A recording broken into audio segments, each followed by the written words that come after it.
Welcome back to Historical Hot Messes. Today, we're stepping back into the 1970s, where disco reigned supreme. Celebrities partied harder than rock stars, and one nightclub ruled them all, Studio 54. For 3 glorious cocaine-fueled years, Studio 54 was the place to be.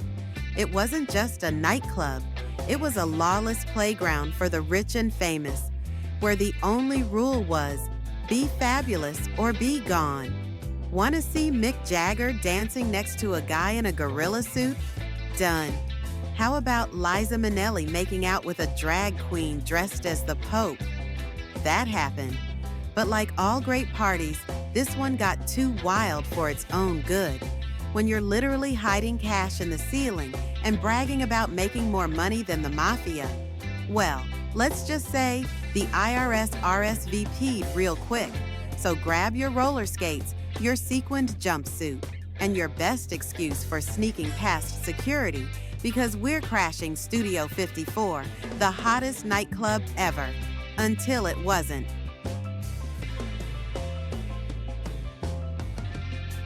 Before it became the most famous nightclub in history, Studio 54 was just a rundown old theater. But two guys, Steve Rubel and Ian Schrager, looked at this dump and thought, you know what this place needs? Champagne fountains and a whole lot of drugs. They wanted to reinvent nightlife, make it bigger, crazier, and dripping in decadence.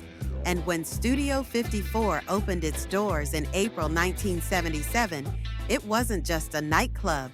It was a fantasy land. Celebrities, royalty, drag queens, bartenders on horseback, you name it, it was here. Now, getting in, good luck. The entrance of Studio 54 was basically the Hunger Games with sequins. Rubel would stand outside like a reality show judge, personally deciding who was fabulous enough to party inside, and he was savage. If you were lucky enough to get past the velvet rope, what awaited you inside was pure insanity. The dance floor was packed with A-list celebrities, models, and people who probably wandered in thinking it was an orgy. There were silver trays of cocaine casually passed around like hors d'oeuvres, and the music never stopped. One night, they literally dropped thousands of dollars in cash from the ceiling. On another, they sent down a giant silver spoon filled with actual cocaine, because apparently subtlety was illegal here. But if you really wanted to see how wild things got, you needed to head upstairs. The VIP balcony was where the real madness happened. It was like the Roman Empire, but with a funkier soundtrack. There were no cameras, no rules, and definitely no sobriety. To quote an anonymous guest, if you remember what happened in the balcony, you weren't actually there.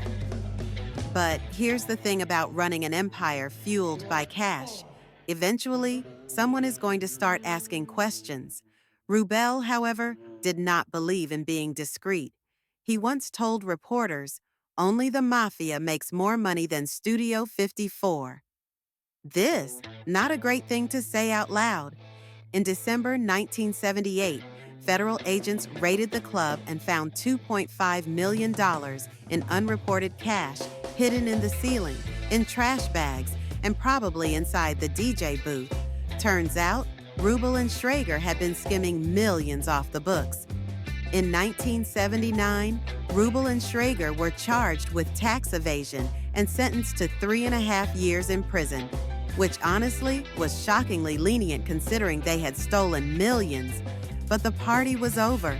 By 1980, Studio 54 was done. Disco was dying. The government had crashed the party, and an era of excess and insanity came to an end. Schrager? He went legit and became a billionaire hotel mogul. Rubel? He partied until the end, passing away in 1989. So, what do we learn from Studio 54?